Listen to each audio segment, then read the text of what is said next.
Hello everybody, this is the fourth instalment in my GCSE Python tutorial. Today we're going to be covering loops, and so there's two main types of loops in Python that you want to know about, and that's called a while loop and a for loop. So we're just going to go and open a new file here. And so I'll start off by covering the while loop because it's a little simpler. So what a while loop has, you just type in the keyword while, it should go on like this, and then it's got a condition here. So the condition here can be anything. It can be like x greater than 5 or something. And so that means this loop, whatever code I've got in here and indented, like print hello, will continue to run until x is not 5. So, x is not more than 5. So if x is 6, then the value of x will never change, and then this will loop forever.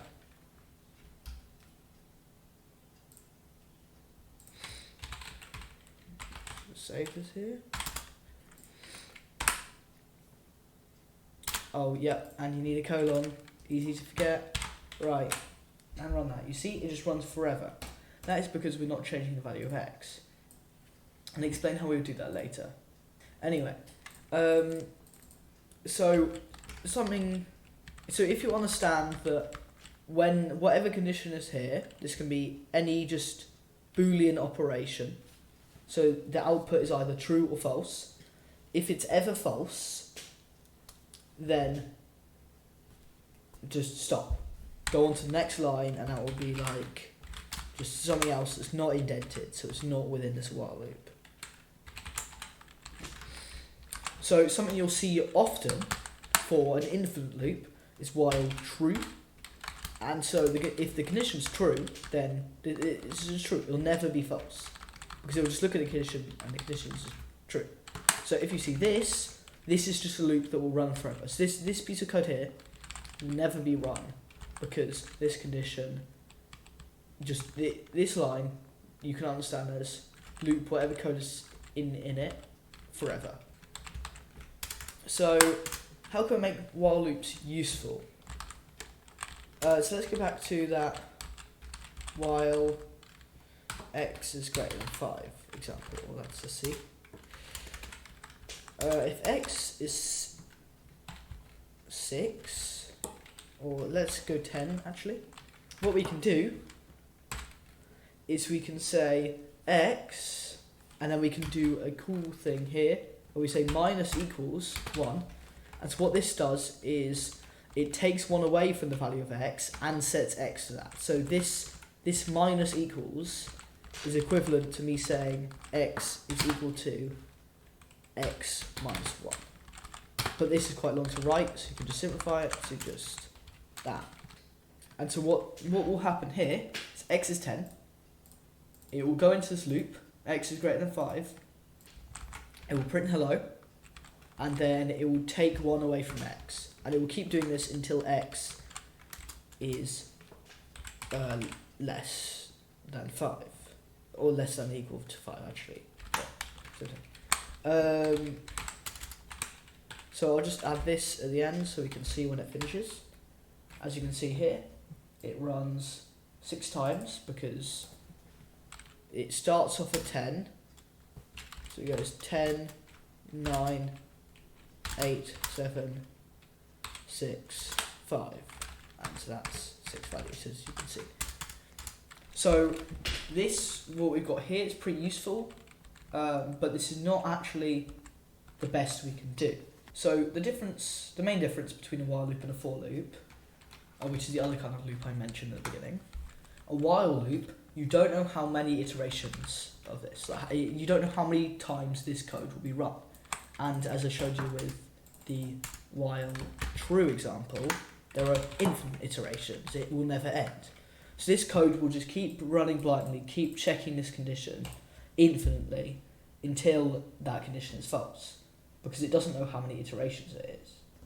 But in a for loop, you typically know how many iterations there are. And I'll show you what I mean by that.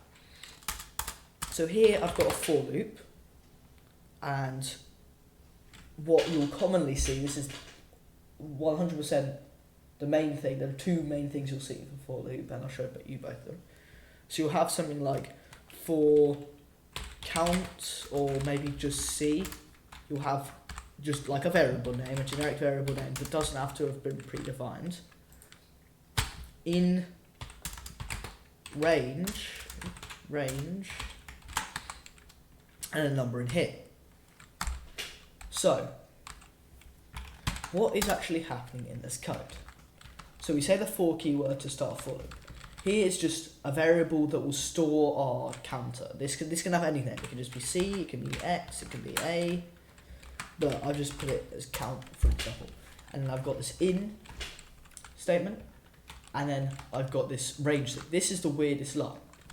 Effectively, what this does is this counts from 0 to 8.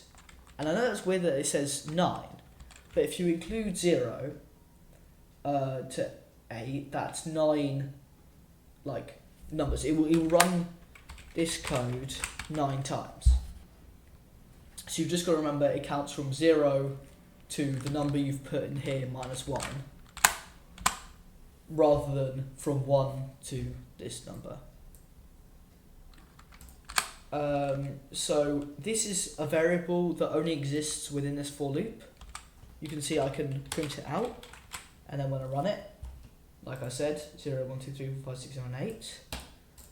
So this is quite useful for various things.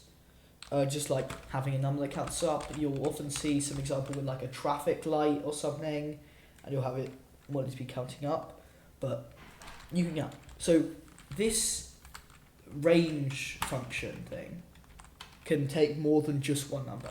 So what you can do is set the bottom number. So if I set this to 1, it will count 1 to 8, because remember this, it's this one minus 1. So if I wanted to do 1 to 9, I would do that. And so it starts off at 1, inclusive, and finishes at 10, exclusive. So you can see 1, 2, 3, 4, 5, 6, 7, 8, 9. Another thing we can do is we can set the step in here. So the step is how much it changes by. By default it's just 1. By default it's just 1. See if I run that, that's just the same. But if I set it to 2, as you can see, it adds 2 every time instead of 1. So you see it's adding 1 every time, it's adding 2. And you can even do this negative. What I probably want is to turn these the other way around. So it starts at 10 and ends at 1. And you can see it takes 1 each time. So that's quite useful for all various things. Hard to think of a specific example. But you can count backwards through something.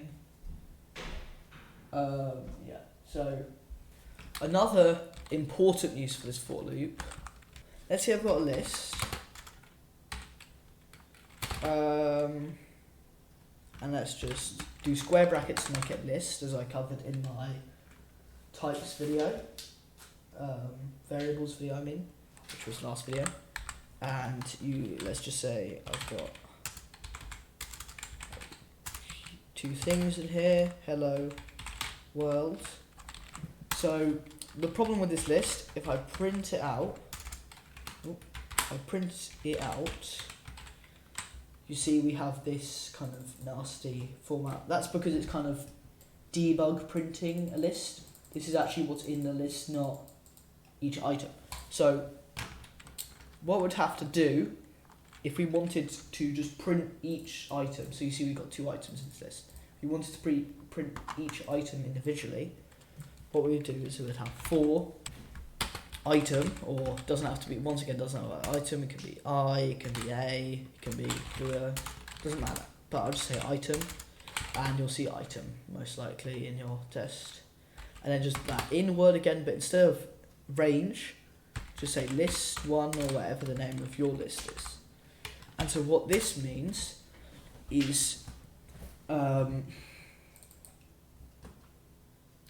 this item, every time this for loop loops around, this item is equal to the next item in the list. So if I just print item, you can see it's printed the first item and then the second one. So what it's done is it's for the first iteration of this loop, item is equal to the first item, and then for the second iteration, it's the second item. And then I'll just print that each time. So this will work for any number of items. If I just add another one that's just like that, you see it prints out. So it will just keep going like this until it's looped through every item in this list. So that's about it for loops. They're really important for coding because they let you run pieces of code multiple times without having to write it out over again. You can count, you can loop through lists, and you'll definitely see them a lot in your exams. So just to recap, a while loop is a loop where you don't know how many iterations there are. There might be infinite, there might be zero, there might be anywhere in between. And you can have a condition such as x greater than 5, or you can just put true to have it run infinitely. And a for loop allows you to iterate through a range, so just counting through numbers, or through a list, and just looping through every item in the list. So a good thing to remember if you want to pursue Python further than just GCSEs, this for loop is considerably more powerful than you will learn at GCSE. There's no need to learn any of the things it can do, but it has many more functions than this. It's very powerful. So just keep that in mind if you want to do more Python than at GCSE. So that's about the end of the video. Thanks for watching. I hope you learned about loops in this video. Subscribe if you want to get updated for the next video, and goodbye.